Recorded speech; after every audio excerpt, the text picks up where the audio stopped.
I'm telling you, the string mechanism is going to destroy half your vaccines. And if you decide to delete everything, you're hurting children. You're trying to cover up a massive oversight. It's vaccines. I don't believe that antibodies were useful in our fight against viruses ever. Basically, what you're saying is you're essentially destroying the whole vaccine industry. Because the PrEP Act gives them legal immunity for their vaccine activities. But there was a major exception: willful misconduct. So your theory is that this is what's causing the white fibrous clots that we're seeing. Imagine as this grows, now there's a meshwork. It's like the bottom of your bathtub drain. Air will clog it. Your gutters on your house, pine straw leaves will clog it. You guys are supposed to use the best science. Because, see, if you don't use the best science to take down the COVID vaccine as an anti-vax leader, you're corrupt.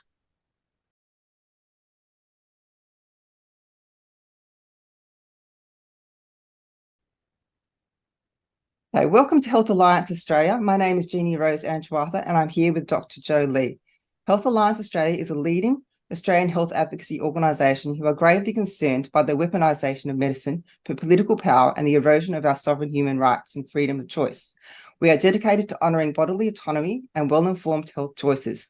We provide health information on our website through our podcast, healthalliance.org. We have healthallianceaustralia.org. We have donated over 200,000 to various legal actions relating to C19 jabs. You can subscribe to our newsletter, donate, or join as a member. Dr. Lee is an eye surgeon and highly censored. I brought him here today to discuss his antibody string theory. What are those white fibrous clots found inside people? To discuss blood clotting and how this relates to C19 and childhood shots and jabs. Welcome, Dr. Lee. If you could just introduce yourself to our audience, your background and your medical background and how you got into this space. So I'm a LASIK surgeon. That's an ophthalmologist. I did my medical school at University of Michigan Medical School. I did my fellowship at USC Doheny under Dr. Peter McDonald. He's the director of ophthalmology at Johns Hopkins right now. And in I've done maybe 70,000 plus LASIK surgeries. Wow. So I am a very accomplished surgeon. I am the only doctor in the US that since my fellowship, since I started my 3 practices, in 70,000 straight cases, I haven't had a single LASIK lawsuit or claim or settlement. That's amazing. So that's an unheard record. I'm careful. I'm not only careful, I'm not greedy. And not only greedy, I don't believe what other people say so very easily. It's a very complex mix. Medicine is not what it used to be. So in January of 2020, December of 2019, when everyone's talking about COVID, and there were rumors that it was coming from China. When that happened, I started thinking really hard about it. And that's because when I first came to California in 1994, to do my residency out here at Loma Linda, I had a cough for 6 months. That whooping cough you were talking about, I'm a physician. I know all the basic medications. I knew all the antibiotics. I tried everything. And it would happen to me and it would recur every couple of years. For months at a time, I would have this dry hack. I have a little bit right now, the dry hacking cough. So I studied the lung more than any doctor I know, probably more than most pulmonologists. And I finally figured it out. I mean, I figured out what my issue was. But I was prepared. So when COVID-19 hit, I was thinking about it really fast, quickly. And by January 2020, I had nailed it down. I had figured out it couldn't be the antibody. By January 2020, I figured it out. Yep.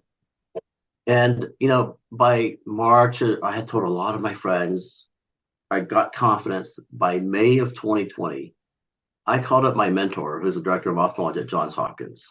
And, I've had occasions to talk to him after my fellowship in 1998, maybe 2 or 3 times. But I didn't have regular conversations with him. But in May of 2020, I called him up and I explained everything.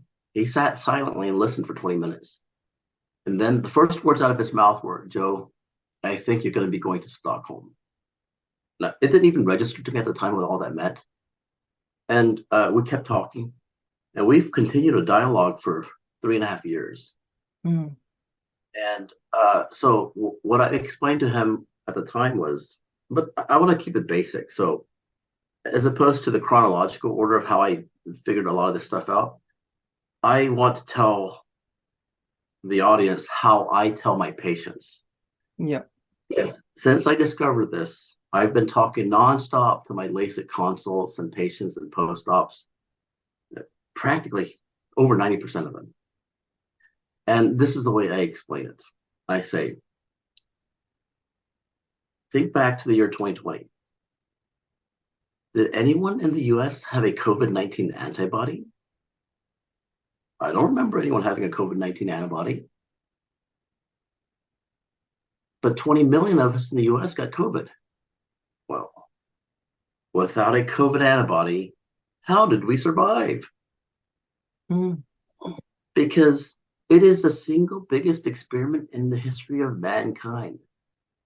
When I write this up, if they ever let me publish it, 20 million people were certain that 99.99% did not have a COVID antibody in their first week of their COVID experience. Not possible. And at week 2, they might have had 1% antibodies, 2%. At 2 months, they had their peak amount concentration of antibodies. But for 20 million Americans in their first week of COVID in the year 2020, how did they survive? Because you see, I'm a surgeon. If I have a brand new assistant who's not very helpful because she doesn't know what I want to do, she can keep handing me that scalpel, but I will only get mad at her. If I have an assistant who's helped me with thousands of cases, she knows the flow, she knows what I'm trying to do, she knows what my goals are, she can anticipate, oh, this case is a little different, and she can hand me what I need. And the only way she can help me is because she knows what I'm doing. Yeah. Now, if you don't know what the human body did to heal at least 19 million of us, without a COVID antibody, by the way, if you don't know what the human body did, please don't tell me you're in a position to say that you're helping the human body. The only way you can help the human body is to know what it did. And have you ever heard a single person explain how we healed from COVID? No. It is bizarre. 7 billion people on Earth, and how many millions of scientists, and not one explains the biggest pandemic in our history, how we healed from COVID. Because I can tell you, the human body was not stupid, was not lax, was not inefficient. It was very good. Now, the 20 million people in America, if you divide it up into 10 million under the ages of 50, 99.9% recovered. So how did the human body do this incredible thing? Because please don't tell me you're helping the human body if you don't know what it did. And the human body clearly did not use a COVID antibody. And this is the incredible part. Mm. This is open information for anyone who was awake during the past 4 years, who wasn't under a rock. You know, first time you got COVID in the year 2020, no COVID vaccines, so you couldn't have had a COVID antibody. So how did you heal? So what I say is this. 2 little kids. And so everything they get from preschool, I got. So what I say is this.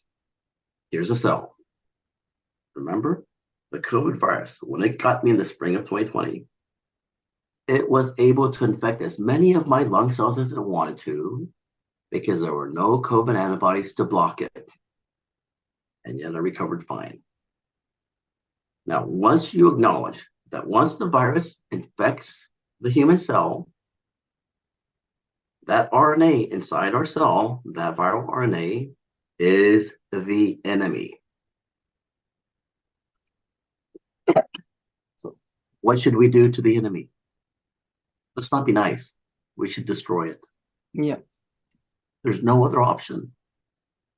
You have to destroy it. Okay, so that's my theory. My hypothesis on how we recovered is we destroyed that viral RNA inside all our lung cells. And my hypothesis on how we destroyed it, there's an enzyme called ribonuclease, RNase. Yeah. RNase enzymes are the most studied in this molecule in biological chemistry. There is no other molecule that has been studied as much as the RNase. And I'm just shocked that all the authors of all the papers that wrote about RNase don't believe that that's what saved us. Okay, so inside the cell, you have the viral RNA. You have to destroy it. It's going to keep making copies of itself. How do you destroy it? Okay, RNase is extremely efficient at destroying RNA. RNA is strips of long strands of information, GCAU. Different order makes different information. But it's like paper. If I print a plan to build a jet on a piece of paper, does that mean my paper shredder can't handle it? My paper shredder can handle it no matter what information I print on this paper. It all looks the same to the paper shredder, doesn't it? Yeah. And strands of RNA all look same to RNase. So RNase is an amazing enzyme. It's incredible. So my hypothesis on how we healed, especially in the first 2 or 4 days of our infection, RNase was very, very critical to destroying the viral RNA inside our lung cells. I had a bet on Twitter. Sometimes I made it 10 million, sometimes I made it 1 million. I said, okay, here's the bet. I bet you the RNase enzyme destroyed more COVID viral RNA inside lung cells than any other molecule. I bet $1 million. No one would ever take me up on that bet. Some loser accounts that had 5 followers. No, it doesn't count. So everyone, I just made that same bet to the whole American Academy of Pediatrics, 67,000 pediatricians. I said, any one of you, I bet you my enzyme destroyed more COVID viral RNA than your COVID antibody. $1 million bet. Please take me up on it. If you're so certain you're right, it's easy money for you. No one takes me up. So see, the hypothesis is once the virus infects our cells, that viral RNA is the enemy and it needs to be destroyed. Well, what destroys it? My hypothesis, RNase. It's already in our cells. Yeah. So that means It's it right destroys there. basically the whole theory about why you create a vaccine based on the Say whole. that again? So basically your theory is destroying the whole need for a vaccine, regardless of what platform they use, regardless of whether they use. I don't care about any of the different platforms. I don't even study it because by creating an antibody within the body, using an antigen, let's say, doesn't actually cure COVID. That's what you're saying? Am I right? I am saying, not only am I saying that, everyone who's been awake knows that. Because in the year 2020, when you first got your COVID infection, you didn't have COVID antibodies, and yet you're still here listening to this. Yes, yes.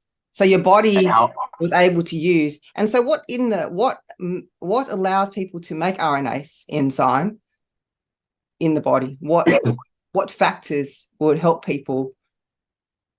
We all have it right now. RNase is in all our cells. RNase is like a pit bull. It's very, very amazing. It destroys RNA like no tomorrow. You can heat it up, autoclave that enzyme. Most proteins don't work when you heat it up. This enzyme, still functional. And any researcher that works with RNA, they don't like RNase because it destroys their product. For example, the vaccine industry, the mRNA vaccine technology, they hate RNase. You can't get rid of it. It's in all the dust, it's on your skin, it's in your hair, it's ubiquitous. And so they try to have RNase-free zones in this research, but they can't do it. So this enzyme, you touch something, you put thousands of RNase molecules on that container. You can sterilize all the vials, the vaccine vials. The solution, the RNA, the vaccine RNA comes in, will have RNase. There is no way to get rid of it. So no one questioned why it was frozen. It was frozen. The vaccine mRNA was frozen during transport because they couldn't get rid of RNase. That's how ubiquitous this thing is. Plants don't have antibodies that I know of, but plants get viruses. How do you think they fight them? They use RNase too. Yeah. Every cell on Earth that has DNA fights off RNA viruses with RNase. Because, again, going back to the point, viral RNA looks like RNA to the RNase. To the paper shredder, it doesn't matter what's printed on the paper. It looks like paper. It is perfectly recycled within the cell. There's no leftover RNA left when the RNase gets through with it. So how do you activate it? Yeah. This was my particular discovery. You activate it by fasting. Fasting increases, it's like a wood stove. If you have a lot of wood, you have less oxygen there. If you have less wood, there's more oxygen. If you have less fuel in your body, in your cells, you have more oxygen. But, there are a lot of studies that show that fasting increases reactive oxygen species within cells. Okay, so the ribonuclease is a pit bull. It can destroy any RNA. Well, we can never grow then because we have to have RNA to make proteins. So the RNase has an inhibitor on it. It's like a leash on the pit bull. That inhibitor comes off when it's oxidized. Yeah. So when you're fasting, it's oxidized, the inhibitor, comes off the RNase, and that RNase takes care of all the viral RNA and your RNA. But we have DNA, we can make more RNA. So we're okay. Yes. So that's my hypothesis on how we destroyed the viral RNA and how we survived in the year 2020 when there were no COVID antibodies. And say for people who are immune compromised, would you think that this is why things like hyperbaric chambers, things that increase the oxygen levels within the body, help that process of activating the RNase? I don't know all those reasons, but I do know that, whenever you have an idea in science, if you don't know exactly the mechanism, you can never say that you're right. Yes. So, I always have an issue with people who don't have a mechanism. I'm like, you don't have a mechanism. Well, we have good results. So just back up a little bit, because rain dancers had no hypotheses. But it worked too. They had incredible data, 100% rain. So you cannot use only data. If you just say data, that's not science. Science always shows a hypothesis. That's connecting the dots. You have to connect the dots. If you can't connect the dots, you don't have science. You just have data. And rain dancers have it. Yes. High priests of human child sacrifice had it. They buried a child under the building. The building didn't fall. That's true. They were sure they took credit for it. So what I'm saying is the vaccine science, they took credit for all the good results. Yes. It's just very typical of the human story. Okay, after a long drought, when it rains, somebody wanted to take credit. They figured it out, like, guys, we got to do the rain dance first. Then everyone will think we did it. And they got more and more elaborate with their ceremonies. And that's what the human sacrifice. The high priest did the same thing. Elaborate ceremonies so everyone thinks, this is the reason why we got the good result. But remember, we were healing from measles for 1 million years. we didn't have measles vaccines. So I explained, look, you think your measles vaccine was important? Okay, here's my theory on why measles went away in the US for the most part over the past 50 years. One, you stopped spreading it by having measles parties. That just makes everything worse if you invite all the other kids over, it just compounds, right? So stopping measles parties in itself was huge. Yeah. Two, you went beyond stopping the party. You went to the point where, oh, Johnny, you've got red dots on your face this morning. You stay home from school. We are isolating you. In science, there is nothing that is more powerful to prevent viral spread than isolation. And we instituted isolation for a week. And if the mom didn't see it, the teacher saw it. That kid was 5 miles from school through brick walls. He's not going to spread the measles virus. Yeah.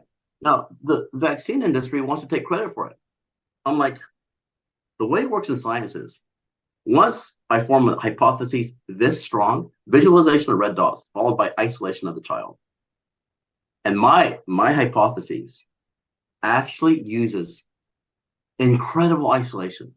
I get at least 80% credit. Your vaccine at most gets 20% credit.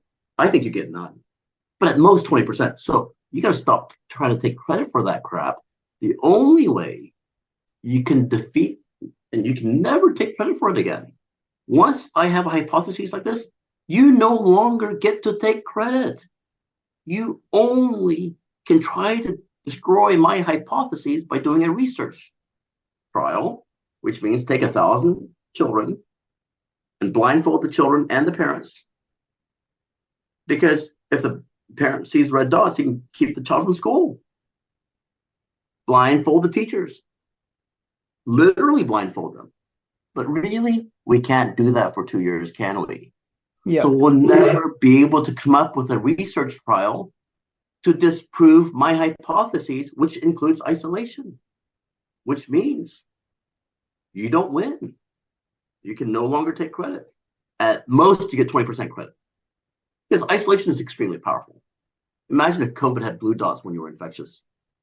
And every time somebody had a blue dot, everyone stayed away. It would have been gone a long time ago, or much better controlled. So that's how silly the whole vaccine industry is. Look carefully at all the really successful vaccines. We were successful at handling those viruses anyways. Measles, mumps, rubella, they all give indication of when they're present. Red dots on the face. Smallpox, huge red dots on the face, and forever scars. The immunity, the long-lasting immunity, the memory is not in the immune system. The memory is in the brain of that girl who got smallpox and realized that she could never get married because she has horribly disfiguring scars all over her body. And she's never going to get near another smallpox patient again. They never, you know what they did is, they said it's unethical for us to actually, because the true gold standard is, oh, this person is immune to smallpox. Oh yeah? Oh yeah? Prove it. Yeah. Give them smallpox. It's been done once that I know of. One time that I know of. Edward Jenner, 200 years ago. He gave a boy cowpox. Supposedly the cowpox made him immune. And then 3 months later, he gave him smallpox. And he said the boy was fine. All right. That is an N of one and flawed in so many ways. And science is about repeating the experiment, and no one's ever repeated it. Yeah. And now we know that it was virtually impossible for a cowpox vaccination to work against smallpox because the antigens are completely different. It just, the word sounds the same to us because we're humans, but the antigens are completely different molecular structure. And you know, now they say when a vaccine fails to protect someone, that it's because they needed a booster. You know, this is the excuse. So they always have another reason as to why something doesn't work. Because I know even with the C19 vaccine, you know, they gave it to initially it was 90,000 people. And then they said, okay, of that 95 got it. And then they basically fudged the books as to who was vaccinated, who wasn't vaccinated. And they came up with this 95% efficacy. But there was no way to work out whether these people even be exposed to COVID-19. And those 95 people were just, it was really such a very small sample. And based on that, Pfizer claimed a 95% efficacy. So it's like, it wasn't like they gave like 40,000 people the vaccine and then exposed the 40,000 people to COVID, right? And you understand some points that no one understands, okay? But those are points that you understand because you've been paying attention for 20 years. No one knows that kind of data. And, the reason why they do all this is because it's not the gold standard for, if somebody's immune, you give them the virus. That would be the gold standard to say, oh, they're immune to it. It never gets done. So why did they come up with this complex system? Because they said it's unethical to give a person a real virus. Okay, so with that, they did crappy research. But they started relying on numbers, statistics. That's why it was 20,000. Okay. So, when I explained this to Fauci, I said, look, you believe that your neutralizing antibody enters the lung and binds the virus so the virus can't infect our lung cells. Here's the problem I have with that. Our lungs are an air pocket in our body. Our body is 7% water. The blood-lung barrier can stop water molecules coming into the lung. Water molecules, their molecular weight is 18 Daltons. COVID antibody molecules, their molecular weight is 145,000 Daltons. I said, you don't have a path for your antibody into your lung. So your hypothesis of a neutralizing antibody in the lung that binds COVID and prevents an infection, it's fatally flawed. So I sent a 2-page email in October of 2020 to everybody, every congressman in the US. Spent $10,000 and my sister did all that. And then I sent all the emails. And I got a reply from Dr. Emily R. Belding, who's the director of infectious disease at the NIH. And she tried to brush my concerns away. And I got upset. She quoted some 1985 article by Wagner saying, oh, it gets crossed by transudation, which means simple diffusion. I'm like, even Wagner said simple diffusion occurs a lot less than 1% for a molecule this size. Simple diffusion across a lung barrier that can stop water molecules. And if a water molecule looks like a Diet Coke, your antibody looks like a car, and you think it can cross somehow, that's their magical thinking. Because in order to cross, it would need a transporter, which is science fiction. So the misinformation was not on my side, it was on their side. And the censorship prevented my truth, exposing their stupidity from coming out. And I didn't just stop there. In February 2021, I wrote 73 pages. I had to dumb it down. I had to, edit it a million times. So I took out all the cuss words. And those 73 pages, I put US copyright on it too. And I sent it to thousands of directors at the NIH, CDC, and FDA.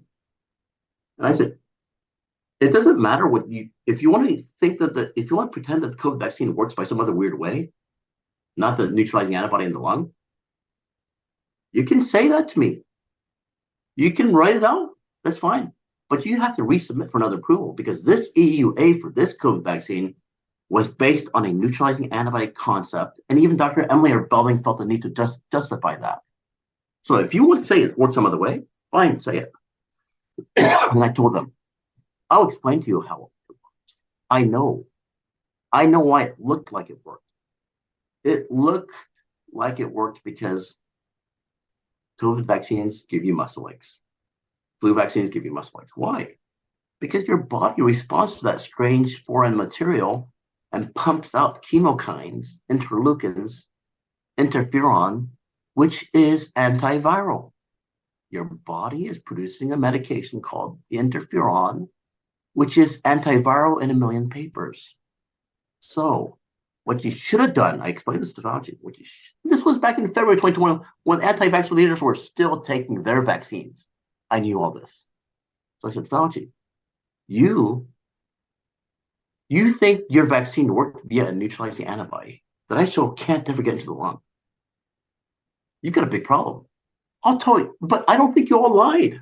I don't think your researchers are all complicit and evil and trying to change everything and lie about it. I think you really got those results. Okay. even assuming you got those results, I'm not going to dispute that. I'm going to give you that. Even if it might not be true, I'm going to give you that. And I'll tell you why I think your vaccine worked. It acted like a prodrug. It made your body make interferon, which is antiviral. Okay, look at the J&J. You get one shot. Your body freaks out, makes some interferon, but only one time, 50% efficacy. The AstraZeneca, you get 2 shots, 75% efficacy. The mRNA, you get 2 shots, but each time you get a shot, your body freaks out. And then when your body converts that to spike antigen, your body freaks out again. 4 times you tricked your body into making interferon, which is antiviral. So now, this hypothesis that I have, no scientist on earth can look at what I proposed and let you keep going because your antibody can't get into the lung. Yes. Yes, I actually I shared a video by Professor Clancy from Melbourne early on in 2021. It actually got censored as well, which was basically saying what you're saying is that with lung conditions, it was really pointless to have a vaccine that produces antibodies because it can't cross over to the lungs. No, I heard some of their stuff, and I'm not saying they're all bad, but this is the problem. There's egos in medicine, okay? And science is about detail. And when they say this is how I would argue, oh, a shot in the arm can't help but situation in the lung. Yes, it can. A shot of antibiotics in the arm does help a pneumonia bacterial infection in the lung. So when they talk like that, they're not going into detail. And science is always about detail. If an anti-vaxxer says, I don't like vaccines, he's right, but he doesn't have the reason to say it. But Clancy or, all these. Yeah, I probably didn't explain it very well what he said, but Yeah, that's my point. No, I've seen their stuff, and I'm not trying to say I'm better than them. I'm just saying that science is about detail, and I had all the detail in that 73 pages. I started in May of 2020. Yes. Saying there's a blood-lung barrier and there's no path. So, see, I didn't just stay in the arm. I went all the way, follow the molecule, all the way to the lung. And right before it gets in the lung, there's no path. Well, what would you say to people who would say, okay, the vaccine might have some effect, so why not take it anyway, just in case, So we're talking about risk benefit here, So I think because when you're talking, I think I saw your video on Twitter about the clotting, the issues of clotting. Sure. And so can we discuss that and how the vaccine is actually harmful? Okay, so there are 3 things. There's always a risk. There's a risk-benefit ratio. Risk is important. Benefit is important. And so what I'm showing, the benefit, there couldn't have been a benefit if the antibody couldn't enter the lung. Yes. So 0 benefit. And the fake benefit they found, I am saying the only way that 95% efficacy study, the FDA clinical trial, the only way to say that the antibody did that is to know if the interferon didn't do that. And so you should compare the COVID vaccine to the flu vaccine. Because the flu vaccine doesn't create a COVID antibody. But the flu vaccine does make your body make interferon. And if the flu vaccine works, you know what it means. You guys don't know what you're doing. You guys are using all these weird, there was a study that came out that said the tetanus shot would help against COVID, which coincides with my theory. Anything that you put into your body that's strange, your body will freak out and produce interferon. And then you have short-term protection. Yes. Okay, so the benefit, if it's based on interferon, like I think, the only way they can disprove me is to do a study. And they won't do it. And Fauci, this 73-page letter explaining all this to Fauci will put him in prison. Because any scientist that looks at it right now, like, wow, you wrote all this back then. And as a scientist, as a rational person, there is no other option but to follow your rabbit trail down. Because you put it in writing and you explain it so carefully, it's black and white. There's nothing for us to do but do the study that you recommended. And if in fact it is an effect of the interferon, then it's short-lived and it doesn't work for a long time. Vaccines are supposed to work a long time. Yeah. And we know so So the risk and then this risk that I found them less than 2 months ago. I was booted from Twitter about March of this year, and I had almost 50,000 followers in 4 months and 50,000 tweets in 4 months, and I was booted, and for 6 months I was off Twitter. And no, not a single anti-vax leader tried to help me because they all hated me. Because see, for 3.5 years they were fighting, and they thought they had mastered. They got comfortable with everyone who was a leader and who was grifting and making money off the situation. And out of nowhere, they think I come, and I stir up this big thing. I have the longest paper trail. I have all the explanations. I even have the cure for COVID, right? So they didn't help me, but I put everything together. I was writing a letter because I was going to send out to all the pharmacies, put them on notice. And then about 2 months ago, I kept thinking to myself, why are they giving the booster? You get the first COVID vaccine, you have antibodies in your blood. Why are they giving the booster? I couldn't understand it. Because you already have antibodies. Is there a point to make you make more antibodies? Because the booster effect is to put spike antigen in your blood. When the antibody binds to the antigen, that antibody is used up. Your body has to clear it away. It can't bind to another one. It's used up. I thought the whole point was to have antibodies ready for the virus in case the virus came. Yeah. Why are you giving a booster and putting more antigen in the blood? Because then the antibody will bind to it, and then they'll both be cleared away. Aren't you getting rid of the antibodies that you made? I was going through this over and over in my mind, and then the string theory popped into my head. And this is what the string theory is. The string theory basically says, okay, so when you have I don't know how much of this. When you have a natural COVID infection, if this is COVID and these are the spikes, you're going to form an antibody to the top. But when you get a vaccine, you're going to get free spike antigen. You can make an antibody to the top, to the bottom, to the side. There are many areas you can make antibodies to. There is no dispute on Earth that the spike antigen has multiple antigenic sites. Many antibodies can form to different areas. Okay. Using only the top and bottom antibodies. Now you've gotten your first COVID vaccine. You have antibodies, top to the bottom. 2 months later, they give you a booster. Now you have the antibodies in your blood, and the booster is going to put spike in your blood. And this is the result. Here's the top antibody. Well, it can bind to the top of the spike. But the bottom of the spike is now visible. Why can't the bottom antibody bind to it? It absolutely will. Yeah. But the bottom has another arm. And can this bind to another spike? Absolutely. Another spike comes and binds to it. Now the top is visible. Another top antibody can stick to that. You have another arm, sticks. And, I was explaining this to a world famous ophthalmologist. His eyes grew big, and I said, will it stop? He goes, no, it's going to keep growing. And why wouldn't it? Because I only use as a starting point their spike antigen, nothing else.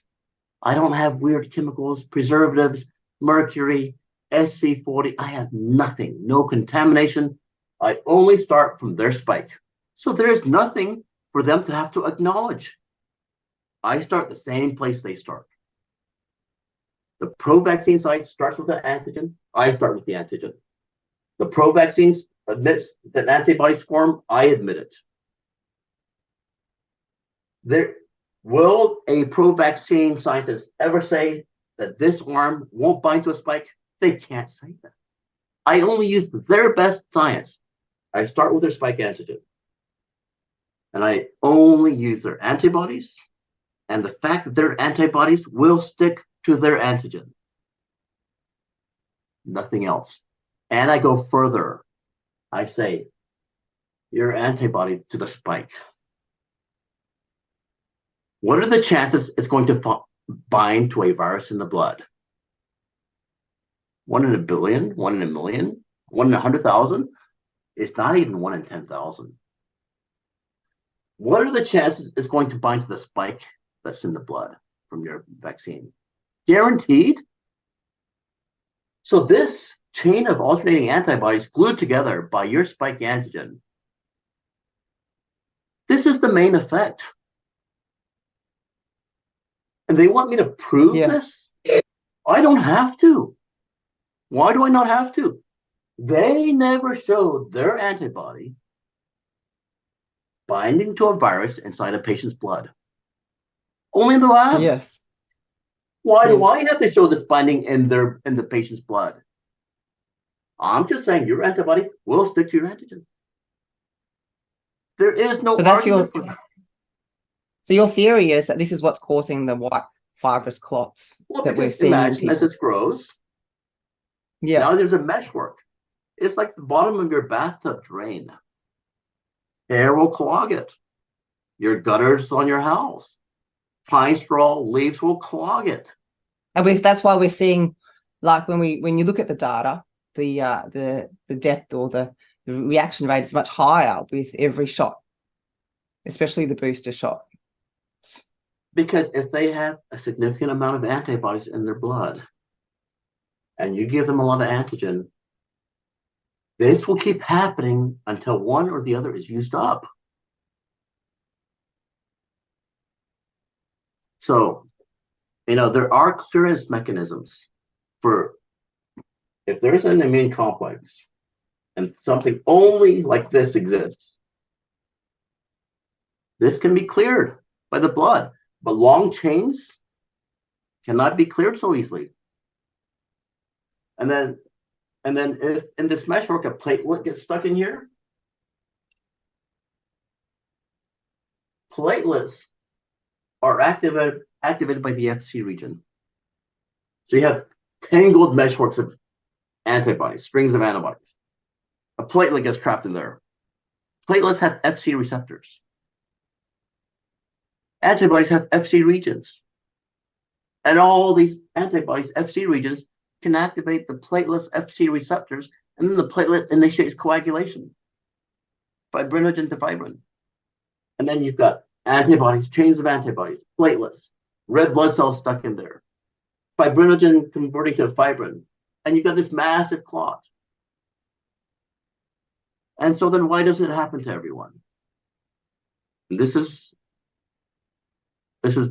everyone is different, but there's a lot of reasons, but I'll give you 3 reasons why it doesn't happen to everyone. 1, there's RNase contamination within mRNA vaccines. But if you happen to get a vial with no contamination, let's say there's RNase contamination in the vial, and you're chatting up the nurse. As that vaccine is flowing, that RNase is chomping away at the vaccine mRNA, chomping away, destroying it. Then you might get 10% of a dose that somebody else gets. No one educated the nurses on why they were frozen. No one knows. The researchers know. No one else seems to know. But RNase contamination is the reason why it was frozen. The reason why mRNA is so labile, if you just have it in a room in fluid, it's not going to just break apart. We have RNA that we cut in our cells that constantly make protein. They don't just break apart. RNase breaks it apart. And RNase is almost ubiquitous. But let's say you got a vial without RNase. Then you're going to make a lot of antibodies. Let's say for your booster, you get a vial without RNase. Then you're going to make a lot of antigen. And it's going to be at least 5 to 10 times different from what the average person made. See, in medicine, it's about delivering a known quantity. They can't even do that with this vaccine mRNA. Yeah.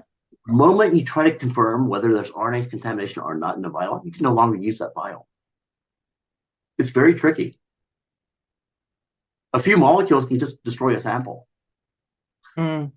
What the vaccine industry called a contamination and was the biggest headache on earth for them, the RNase, is actually the unsung hero of the pandemic, and it's what kept humans alive. It's bizarre. Yes. You can't write a story this crazy. They never and so for people, and so for people who have got these clots developing within them that say, you know, they've got some medical condition, what would you suggest? Like fasting? What would you suggest to how to break down? Is there a way to break down these clots? Well, you know that tissues past the clot, there's ischemia, there's no blood flow, there's no oxygen, no glucose. Those tissues are dying. They die within minutes. Now, can some tissues grow again? Yes, like liver, but like brain, no. Nervous tissue, no. Heart tissue, no. So some of the damage is permanent. Yeah. And, you know, I don't like to dwell on that because everyone wants some hope. Yeah. But the better way is to not take the vaccines and not have the problem. So the risk, I show the risk. This is, you know, on the American Academy of Pediatrics Twitter homepage, I have over 400 tweets. And I even call them baby killers. In a long thread, I explain exactly why I'm calling you a baby killer. And I'm a physician with a license, and I don't like to get sued either. And I didn't do this easily or lightly. I did it very carefully so that I could not be sued. Or even if I was sued, I could defend myself. And I even said I'm open-minded. If you guys have a very strong rebuttal, I'll consider it, but not one. So with 400 tweets telling them that you guys are baby killers, you're all wrong about all this. Look at this video; it's life-saving. And why can they not block me? Because people just block me and delete my posts, right? Why can't they do that? Because the PrEP Act gives them legal immunity for their vaccine activities. But there was a major exception: willful misconduct. Now, I explain to them very carefully.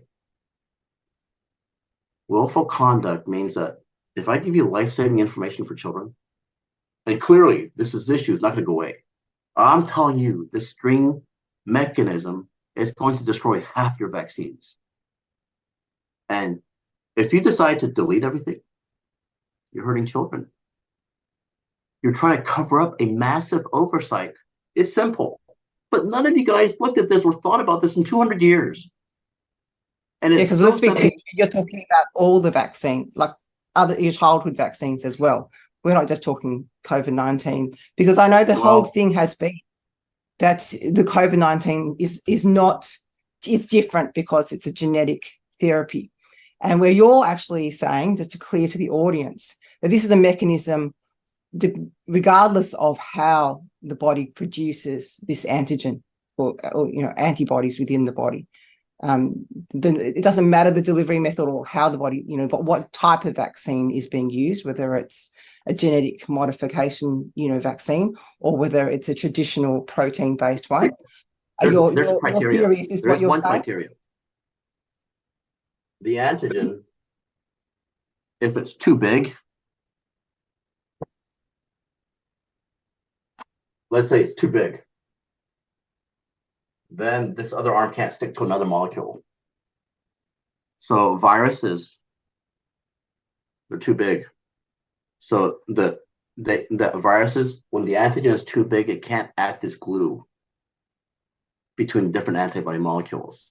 So, but half the vaccines fit under this criteria. The only ones that don't are the ones that use an attenuated virus. Okay. They don't fit under this criteria. But this is half the vaccines on Earth that do fit under this criteria. Yeah. And obviously the other half are stupid too. I wrote a 156-page letter, and there's like 8 arguments in there. Each argument stands on its own to destroy vaccines. But of course, they're not one simple diagram. This is one simple Yes. diagram. But I Because don't believe in any vaccines. I don't believe that antibodies were useful in our fight against viruses ever. Ever. so basically what you're saying is you're essentially destroying the whole vaccine industry by your Well, this one really helps because it scares everyone. And the American Academy of Pediatrics, for 22 days now, they haven't blocked me or deleted my posts because I've explained. If you do, it's willful misconduct. If you are involved in willful misconduct and covering up, this, I'm exposing a massive mistake. And if you try to cover up that mistake, then it's willful misconduct. And if it's willful misconduct, you void your legal immunity for all your vaccine activities. yes. So then I said, go make sure you talk. I don't know if they talk to the lawyers, but 22 days it's been up, and I have over 400 posts, and they're nasty. Some of them are nasty. Some of them say, "You're baby killers." That's not a nice comment, and they can't take me down. Why? So what I'm trying to say to people is, look, this one diagram will destroy half the vaccines on Earth. If the anti-vax leaders are truly anti-vax, I set the stage. 22 days, they haven't been able to block me or delete my posts. And I even call them baby killers. And I say this one diagram will destroy half your vaccines, and they can't block me. Every day I get to go up there and write 20, 30 tweets in a thread, sometimes 50, and they can't block me. I say, if they don't have a scientific rebuttal, that means this is happening. Yeah. And if this is happening, and this is the main effect of vaccine boosters, they should all be stopped. So if the anti-vax leaders would just focus on right now, we could end, if McCullough, Corey, and Malone, 3 million followers, focused on this, it'd be over. But they won't. And I'm documenting, I'm writing all this up and documenting. I'm telling them, look, you guys are supposed to use the best science in the COVID vaccine. And this is the best science. And you won't use it because you're afraid I will steal your thunder. And so you're going to put your ego in front of children's lives. Yes. And now you're part of the problem. Because if children die in the next year, it was partly because of you, and you have accountability. Because, see, if you don't use the best science to take down the COVID vaccine as an anti-vax leader, you're corrupt. There's no other. Your followers have a certain expectation of you. They don't say, "Oh, Steve Kirsch, yeah, just as long as the guy is nice to you and he's not rude to you and he tiptoes around your ego, then you can use his science if it's better." No, they didn't say that. They said use the best science. That's what they expected from you, and they didn't think your ego would be coming to such in such play like this right now. They had no idea it would be such a big deal. It is. It's a huge issue right now. RFK Jr. got all my information 2 years ago. Okay, he was excited. I have the paper trail. I sent it to his attorney. His attorney forwarded it to RFK. RFK forwarded it to his doctors within 3 hours. They don't move that fast. RFK was excited. But who happened to be his doctors? I didn't know all the doctors at the time. I had heard of Malone. That was it. I didn't know McCullough or Corey or all these guys. I knew Nasty Nass because I had talked to her before, and she just didn't understand what word I was saying. She dismissed everything. So I already knew I was up for some issues. And then after it got to his doctors, they decided not to use the information. But that happened twice. So with Senator Ron Johnson, his staff loved my information. They had a couple of phone calls with me. They were really excited. And they said, we got to talk to our doctors first, though. They talked to their doctors. They wanted nothing to do with me again. And their doctors were Malone, Corey, and McCullough. So those guys have my accountability. Okay, they want to talk about they want to go on the shows and talk about vaccine side effects and all these people who had damage and side effects. I'm like thinking, those people might not have had those side effects if you had just done the right thing when you got my paper trail of 73 pages, which was incredible back then. Okay, so Now, the risk is huge. The benefit, everything's about risk over benefit. If the risk they thought was small, I'll say they thought it was 1. I show us 1,000. Their benefit, they thought it was huge. I show the antibody can't even enter the lung, and I have the paper trail to show it with US copyrights because I knew everyone would think, oh, you're just making it up. So now I flip the risk benefit ratio, and I clearly show them that your antibody didn't even exist in the year 2020. And I show you the exact cure for COVID, the exact cure. And I told the FDA all this. And I said, if you're a vaccine, if not one person at the FDA can explain how the antibody crosses the lung barrier, shouldn't you have a warning label on every vaccine that states that? And this was to the chief legal counsel at the FDA and the FDA commissioner. Like, I reached out to at least 15 other directors, some of them by phone, some left messages, emails back and forth. The FDA department that was in charge of anything that can help with COVID presented all my stuff. I avoided the anti-vax stuff because I didn't want them to freak out. And by the time I got to the no cure idea with all the science behind it, they said they couldn't review it. Yeah. Not even a signature. They weren't even brave enough to put a human signature on it. And I think it deserves to have an audience to evaluate and not be, censored, because ultimately, I've been, the anti-vax movement has focused largely on things like aluminium in the vaccines, mercury, all the other additives that are there, but they don't actually ever have focused on the actual mechanism of what the vaccine does inside someone's body, which is what you're attacking the actual science behind, Yeah, the and the reason why regardless this is so and this is why they don't want to talk about it, because it's a multi-billion-dollar industry here. And so what I think is happening now is we're sort of being distracted with the concept that it's because it's mRNA, that's what the problem is. Let's protect the golden goose, and the golden goose being the vaccine industry for children, which, if you look at the schedule, it's quite insane. They're adding RSV to it, they're adding all sorts of things to it. And none of these people are talking about this. They're not talking about the childhood vaccine schedule has gone into like the distance, as though it doesn't exist. The only vaccine that people want to talk about is COVID-19. And yet, what we're doing to the children. According to your model here, we're damaging them. This model explains a whole lot of things. It explains brain damage, explains sudden infant death. It explains all sorts of issues that childhood vaccination causes, immune system deregulation. It explains all of that. So why aren't we protecting the children? Why are we just so distracted with this, genetic technology, when it doesn't really matter what platform it's on, whether it's, genetic or it's antigen based, or whether they deliver it by whatever method they like to deliver it to the body. The whole science behind what you're saying is flawed, and there's no reason for it, because you have RNase enzymes, and if you activate those within the body can adequately defend itself against anything. Well, you have 11 children. You know this. When they get sick, what do? They get fussy and they don't eat. Yes. Any dog owner knows when their dogs get sick, they don't eat. Who are the most sick in the US? The obese. Who are most likely to be intubated? The obese.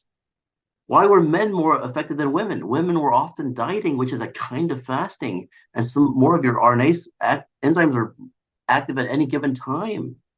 So when you're 85, my 99-year-old grandmother was in a COVID unit 2.5 years or so ago. And I called up the hospital and talked to the internists and said, you give her glucose in her IV fluid, and I will sue your hospital. She had the flu. Oh, okay. But she was in the COVID unit. And, there's like COVID patients, and they're going back and forth. They're all gowned up. And I'm like, you're protected. You understand that my mom isn't, my grandmother's not protected, okay? She, whatever you have, you're going to give it to her, right? So, but she walked out in 4.5 days. Because on gluten 2 feet. is not going, if they put, Because food is a problem.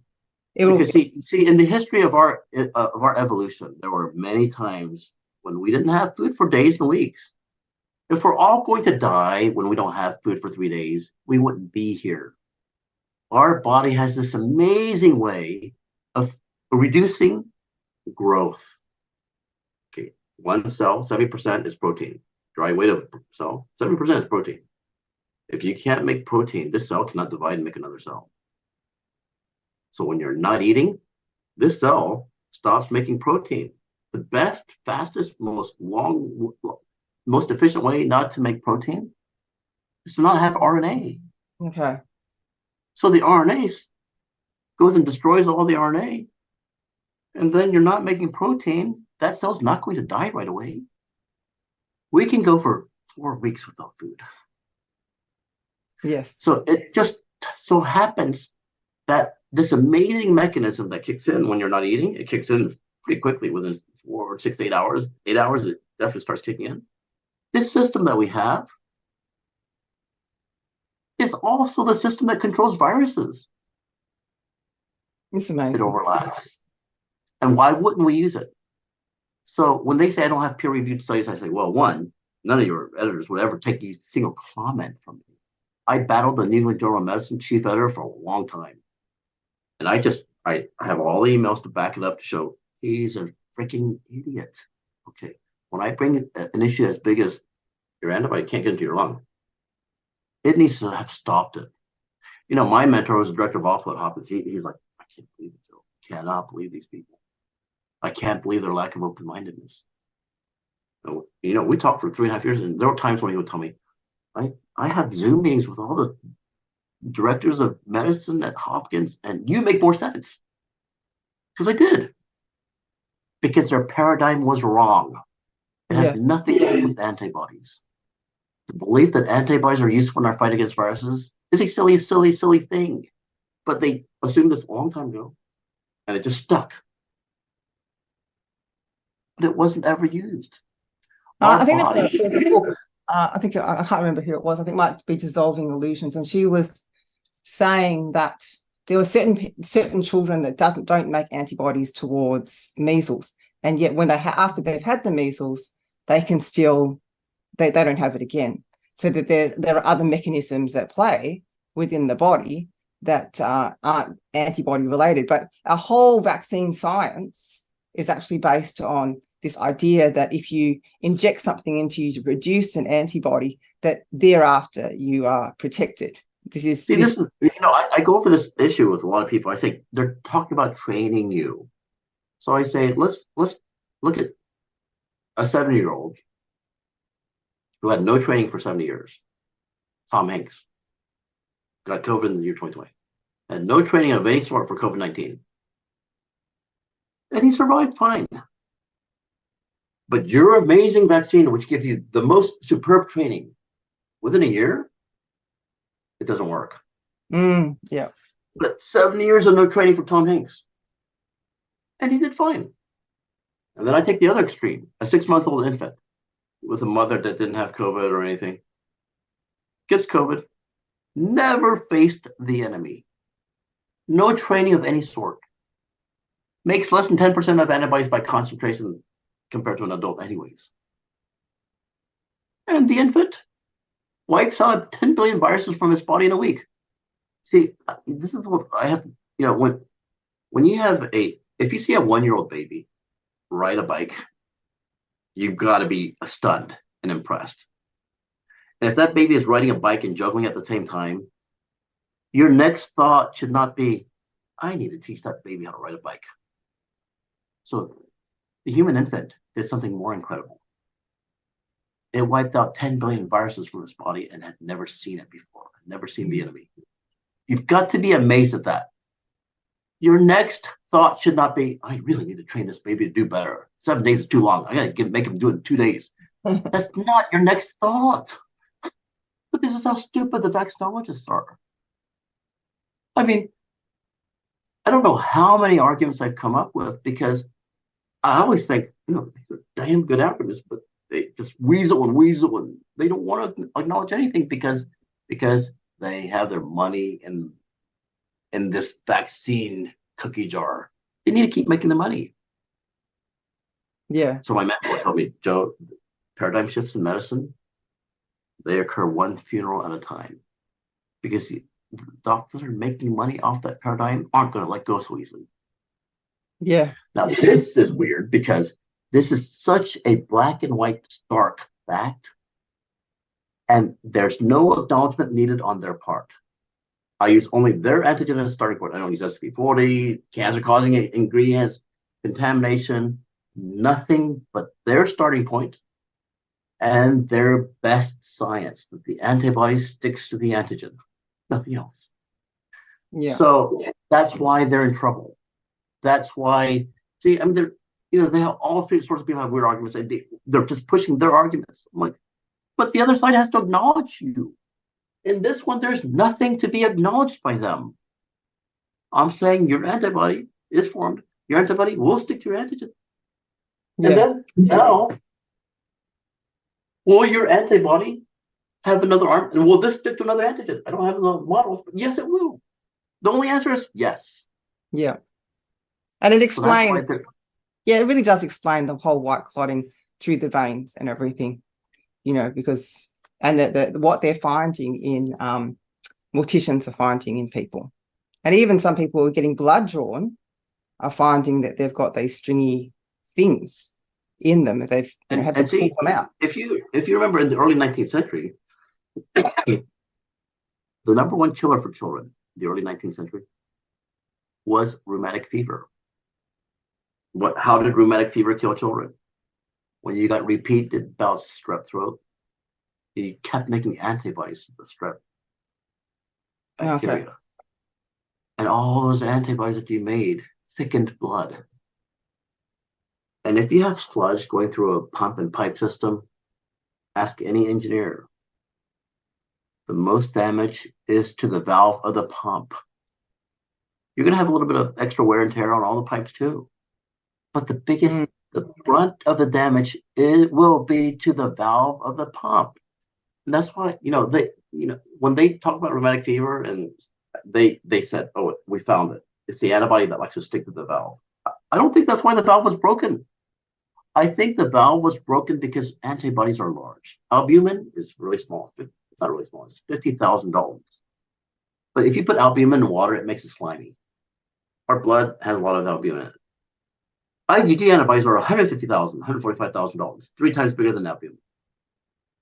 IgM antibodies, which come out first, are 750,000 Daltons. 20 times the size of albumin. It's going to thicken blood. And then the heart has to work harder. And the valves get more wear and tear. But they're little and their hearts are brand new. So is the damage always manifest? Let's say a heart valve has a life of 70 years or 80 years.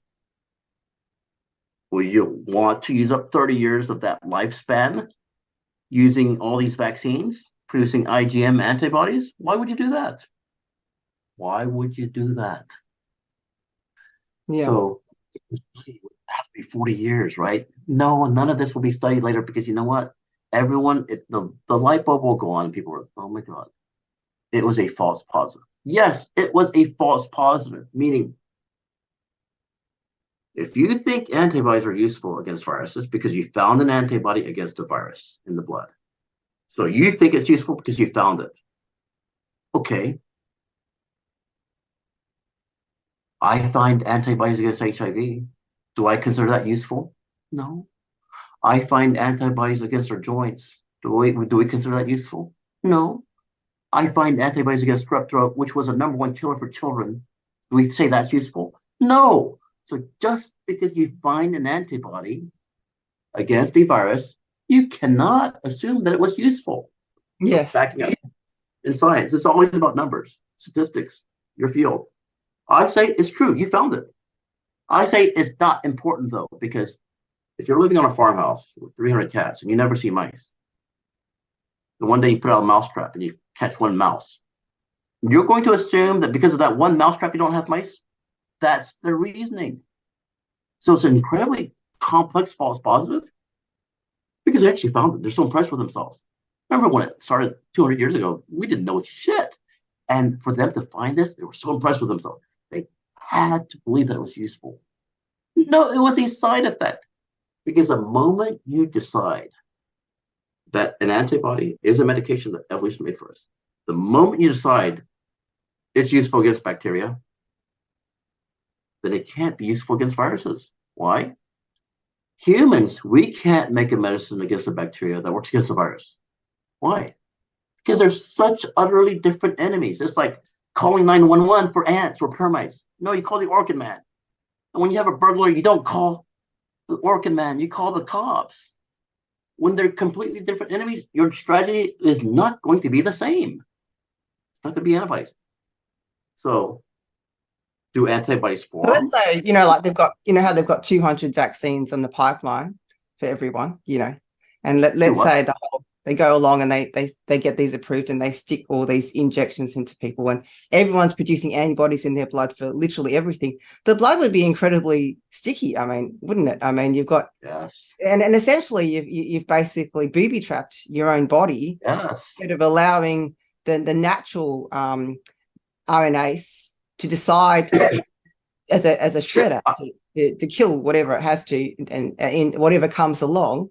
So basically, the whole science of it is like, hey, let's have all these antibodies. We'll have sludgy blood, and what will happen? You'll have tissue damage and organ damage because you'll develop ischaemia, which is restricted blood flow, because all these antibodies are essentially restricting your blood flow. So, in athletes, it's like this: they get thicker blood. They're kind of used to they kind of know what their limits are. And when they might be like, if they run too long, they might hurt themselves. They kind of have an idea. But then the sludgier blood changes everything. Why? Because the thicker the blood, the more work for the heart to move the same amount of blood. But the coronary blood vessels also have thicker blood, and so less blood, less oxygen, and less glucose gets to the heart muscle. Just when it needs more oxygen and more energy, it gets less because it's thicker. So now you have this athlete. Why do athletes have thicker blood? No, everyone does. Oh, everyone. What I'm saying is, with athletes, it's particularly different because they're trying to perform at max, or close to their max. Because under stress. But if your ability to perform at max has been dropped by 30%, you're not going to know that. You're going to push yourself too hard. You're going to give yourself a heart attack. You can put an obese person on a stress test, and he can have a heart attack on the stress, on the treadmill. But athletes usually know what they're capable of doing. But now it's completely different because whether it's 30% or 50%, their ability to perform has been dropped dramatically. Their endurance because the heart isn't able to pump as well, right? Yeah. So basically, then if that thicker blood is sludging through and it's scratching the endothelium of the heart, that's called myocarditis. And the heart is an electrical muscle and needs, it needs to fire at the same time. And if you have local areas of inflammation where it's interrupting the signal to fire and different areas are firing at the same time, you have ventricular fibrillation and sudden death. There's many, many ways that this can happen, but it all goes back to their antigen and their antibody and the thickening, whether it's with mesh work, whether it's just IgM alone, which is really huge, right? And all this for what? For what benefit? When, so when you made that comment earlier, it might help a little bit. I'll tell you what it is in science. A little bit of good is not good. In science, it's not, because I can use a spoon and, dig the dirt and grow 3 years of corn in 1 year and donate to charity. And it's a little bit of good. But if I work as a LASIK surgeon, I could donate $500,000. So no, a little bit of good is sometimes bad. And this is the concept that they can't fathom. So, when I told people, you have to know how the human body healed us in 2020. Because if you don't, you're just a pretender. Yes, and they've sort of changed. You're an assistant. I'm a surgeon. You're an assistant that's never worked with me, and you're sure I keep needing a scalpel and you keep handing it to me.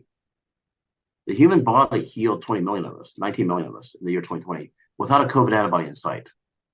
So there's And it absolutely didn't ask for a COVID antibody. and there's absolutely no science to the fact that taking a vaccine will make COVID less harmful to you. You know, because that's what they're saying. So firstly, it was like, oh, it'll stop you from getting COVID. And then when it was found that it didn't stop you from getting COVID, they changed the narrative to, oh, but it will stop you from getting it that badly. But in fact, the data isn't really showing that. But even according to your theory here, it actually makes things worse. Well, see, all the early studies, older people are less likely to want the vaccines. They're more savvy. They're more likely to be anti-vaxxers. They're more likely to be Republican. So when they had all these studies about vaccinated people were less likely to be severely ill, just stratify it by age and the real answer comes out. No, you cannot compare all the people who didn't get vaccinated to all the people who did get vaccinated and just compare those two groups. You have to stratify it by age. Because if you stratify by age, you would have seen no difference, or you would have seen more death on the vaccine side. But see, that's how stupid people are. When you don't know what you're looking for, you're not going to find it. In science, there's too much data right now. You have to have a hypothesis, because without a hypothesis, there's just too much data, and you'll never find it. Yeah, you have to know what you're looking for, and they don't know what they're looking for, and so that's why they're always so confused. Remember, they came out and they said, "Oh, Omicron was less severe than COVID-19." And I said, okay, you have 300 million people in the US. You killed off 1 million of the most vulnerable. Now you have 299 million. And Omicron comes and it's less severe. They're not the same group, are they? You just killed off 1 million people. Right. And you're saying it's less. And then the recent one that renamed HV1. Oh, they're not selling enough vaccines, huh? They have to make it sound like HIV. Corruption to the max. I mean, I've talked to too many directors and at the NIH, CDC, FDA, and I reach out to too many people. And every time I reach out, my son's a little mad at me because he's like, "Dad, you can do better." I'm like, I had it. I'm cussing up a storm. I don't really care anymore. And I realized the only way to make these bad boys behave is accountability. So that's why, with the American Academy of Peds, I did this tricky little thing and held them accountable. And now for 22 days, they can't delete me or block me. And if the world looked at that, they'd be like, "Hey, Peds, you must have an answer. You've been doing this for 200 years. Come on, out with the answer." I know they don't have an answer. They don't have. But the moment they don't have an answer or a scientific rebuttal, that means this is happening. This is the main effect. And if this is the main effect, it means stop all vaccines until we figure out what the hell is going on. What the hell is going on is antibodies aren't useful for our viruses. That's what's wrong. But even without this, when you look at actually the VS data, it should have stopped a long time ago. Yeah, I know. That's why. See, to me, the data argument, I understand that, but I go with the hypotheses all the time because it can be black and white. The data is just people try to interpret it in so many different ways, and even if it's good data, they just try that, right? But with a hypothesis like this, there's nowhere for them to go. Yeah, and they have to prove it wrong, right? With a null hypothesis. Right. Yeah. It's not my job to do all the research. And if you say the only argument I've had against this, only rebuttal is you don't have peer-reviewed data. And I say, I have a theory. I can throw a banana off my roof, and I predict it'll fall on the ground and fall flat. It's flat. I've never done it. I don't have any peer-reviewed studies, but I know it'll happen. And that is this, because I'm only using your antigen and your antibody binding to it. That's it. I don't have to have that, but I'm not going to do it anyways because I'm not going to spend the money. You guys do it because you guys are making the money off of it. And there'll be thousands of studies on this because this doesn't affect, hepatitis B.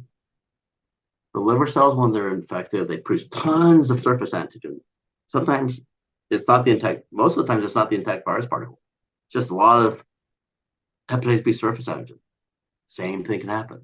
So then why do you get kidney damage with hepatitis B, chronic hepatitis B? Because your body starts making antibodies. Oh, and then your liver keeps making more antigen. Oh, and they come and form clots, and the clots destroy the kidney. Yeah. So it's the So same. every infectious disease process, they'll have to look to see if antigens can do this. And a lot of those infectious disease pathologies will involve this mechanism. It's not just for viruses. I think it affected strep throat and rheumatic fever. I think this was part of the reason why all that happened. Yeah. Because strep throat can cause what? Valve damage to the heart, right? Again, they're saying that the antibody had a particular affinity. I don't think so. Okay.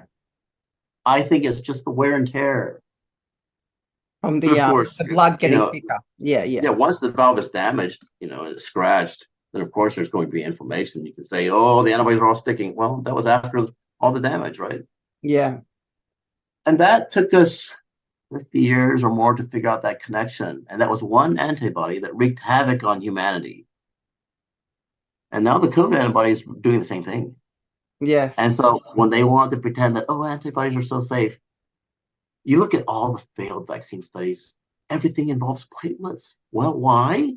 Because these chains in this meshwork of antibodies will catch the platelets. And why is there thrombocytopenia? That means no platelets. You used them all up. Yeah. You keep using them all up and catching them in this meshwork. And if this happens and you get a little clot in your muscle, you'll never know. But you've used up your platelets. So, if a 3-year-old gets a tiny little clot in his vessel to his amygdala, the part of the brain that controls, rage and memory and emotions, why wouldn't that baby not have a personality change? Yeah. And so, oh, you don't have proof of that. Let me explain to them. Your antibody binding to a virus inside the body, you don't have proof of that either. You don't have proof of that. Yeah. And they have to prove safety, yeah? I mean, they have even if I give you that, it's not the main thing that destroyed the viral RNA inside our lung cells. It didn't destroy one. The RNase did it all. Yeah. Which you guys think is a contamination, by the way. It was an unsung hero of the pandemic. And you guys gave all the credit to the COVID antibody, which did nothing. Yeah, so the vaccines, they should be done. They should be over. Yeah. There's not a vaccine that I don't have a simple argument to fight. Smallpox, they say. You guys think lifelong immunity. I think that young woman is never going to get near another smallpox patient again. That lifelong memory is in her brain, not in her immune system.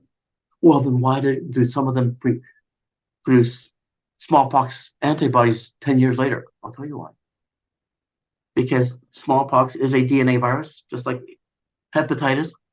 It could accidentally insert some of its DNA into certain cells and stay there and keep producing smallpox antigen. And then you would have an antibody response. But just because you have antibodies, please. And then this is how crazy the whole industry is.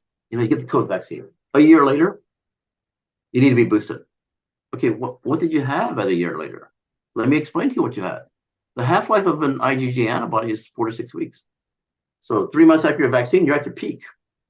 A month after that, you're at 50%. 2 months, you're at 25%. 3 months after that, you're at 12%. By a year, you're at 1%. But at month 11, you're at 2%. And month 10, you're at 4. Month 9, you're at 8. Month 8, you're at 16. Why did you get boosted at month 4 then? If 100% antibodies is what you needed. And then my son got his last measles vaccine at 4. Why doesn't he need anything until 20? He hasn't had another one. Why do measles antibodies not need to be boosted every year, but your COVID antibody does?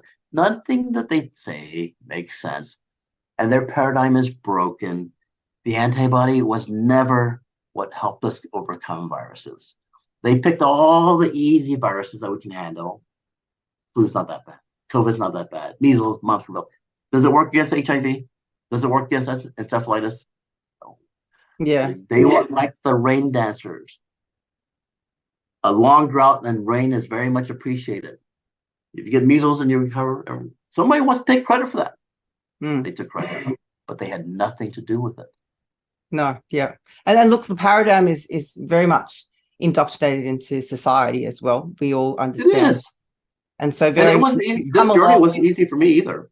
You come along with basically a revolutionary idea that is up, turning over, years and years and decades, centuries old belief system in what you're saying here.